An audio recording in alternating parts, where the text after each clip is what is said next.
So with sub bass, if our tone is simple and clean, it actually is easier for subwoofers to reproduce it nice and powerful. However, there is a trade-off because as humans, we struggle to hear a pure, clean sine wave when it's that low. So what we need to do is add harmonics. Adding harmonics is kind of like this psychoacoustic trick that helps us perceive the low notes better without actually changing them. So we want to strike this balance between simple sub frequencies and upper harmonics, and this is how we create a nice fat subtone. What is sub bass?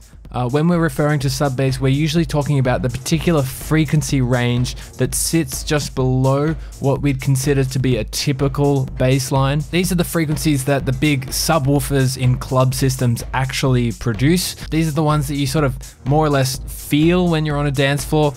They also glue the track together and the bass line in with your track and sort of fill out the low end spectrum, that low, deep bottom end of your track. They're really important because if you lack those sub frequencies, your track becomes really thin and you lack that low end depth that you need. As much as sometimes you can't hear it very well, they actually are really important. But just before we move on, if you are new to music production, then I'd recommend go checking out our free PDF guide called How to Produce Electronic Music. Sort of goes over all of the main concepts you'll need to know as a beginner, so I'll leave that one in the description below. So the first thing I'm gonna go over is choosing the right range for your sub bass notes. So I've got a sine wave here and it's playing on A0. And A0 is a really nice note in particular because it's hitting around 55 Hertz, and that's a nice range to be powerful enough in the low end, but also not be too low that you can't really hear it properly. So when we're talking about sub bass notes, we like to refer to this range between A0 and then down to around F0 as being the sweet spot for sub bass. Once we get below F0 down here, then it starts to get a little bit too low and it becomes harder to hear. So if I do this, you can actually see the peak is around 38 Hertz, which is extremely low. So if we stay within this range, then you know that the sub bass frequencies are gonna be nice and powerful. But that being said, this is a guideline, and like any other rule in music production, take this advice with a grain of salt and experiment around on your own terms. So now we know a little bit more about sub bass. We need that strong low end fundamental, that sine wave down the bottom. Then we also need some harmonics up the top. There's actually a few different methods in which we can make sub basses. The first one is starting with a sine wave and then adding harmonics to it. And then the other one is starting with a harmonic rich sound and then sort of filtering frequencies away. So there's lots of different ways to add harmonics. First way here, I'm going to use the shaper device and add a soft shaping. So this is just going to add a little bit of distortion to the sound. So you can see all of those upper harmonics are present now. And I'm just going to add a little bit more drive to that as well.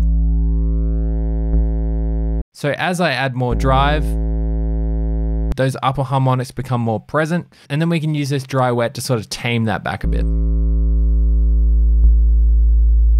And I can even use this filter here and sort of bring that down. So now as I play a few notes, you can see that we have a little bit more presence in our sub bass. So this is a good starting point. Also, what we can do is go into the filter modes and choose one of these analog filter emulations. So maybe the MS-20 filter, and just add a little bit of filter drive as well and see how that goes. Maybe bring this filter up a little bit.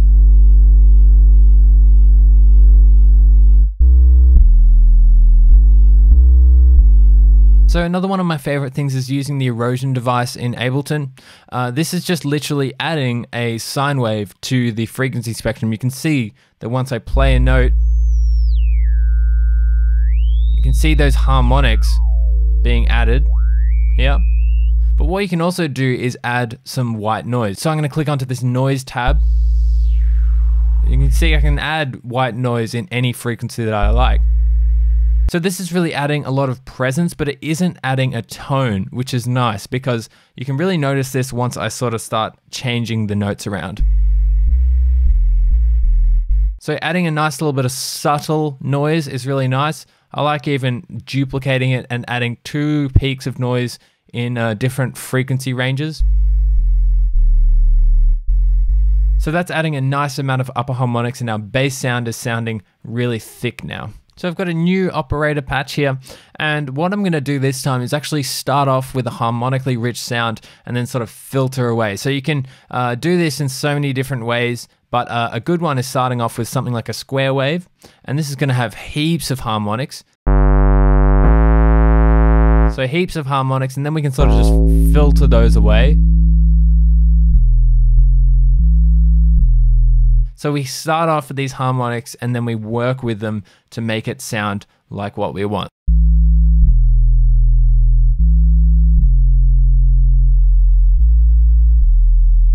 And something like this already has a nice amount of tone and texture to be a good, healthy sub bass for your track. So I'm just gonna go back to a sine wave and bring this filter up again.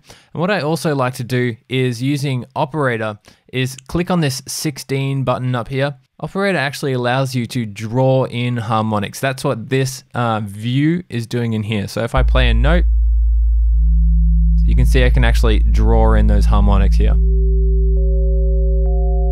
So what I like to do is actually add some nice harmonics in here.